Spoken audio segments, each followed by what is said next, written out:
Supreme കോടതിയുടെ 51ാമത് chief ജസ്റ്റിസായി justice Sanjeev Khanna കഴിഞ്ഞ ദിവസം സത്യപ്രതിജ്ഞ ചെയ്ത് ചുമതല ഏറ്റെടുക്കുകയുണ്ടായി.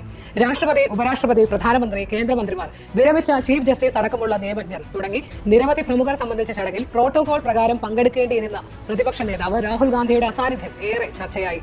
ഉപതെരഞ്ഞെടുപ്പുകളുടെ തിരക്കുകൾ എന്ന സാങ്കേതിക ന്യായങ്ങൾക്കപ്പുറം ഒടുങ്ങാത്ത പകയുടെ പ്രതിഫലനമാണ് ഈ വിട്ടുനിൽക്കൽ എന്നാണ് പിന്നാമ്പുറ വാർത്തകൾ.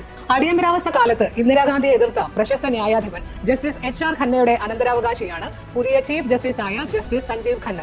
അടിയന്തരാവസ്ഥ കാലത്ത് പൗരന്മാരെ അന്യായമായി തടവിൽ വെക്കുന്നതിനെതിരെ ADM ജബൽപൂർ വേഴ്സസ് ശിവകാന്ത് ശുക്ല കേസിൽ 1976 സ്വീകരിച്ച നിലപാടിലുള്ള പക ഇന്നും നെഹ്റു കുടുംബം മനസ്സിൽ സൂക്ഷിക്കുന്നു എന്നാണ് രാഹുൽ ഗാന്ധിയുടെ ഈ വിട്ടുനിൽക്കൽ പ്രതിഷേധത്തിൽ നിന്നും മനസ്സിലാക്കുന്നത്. പുതിയ ചീഫ് ജസ്റ്റിസായി ചുമതലയേറ്റ ജസ്റ്റിസ് സഞ്ജീവ് ഖന്നയ്ക്ക് എല്ലാവിധ ആശംസകളും നേരുന്നു.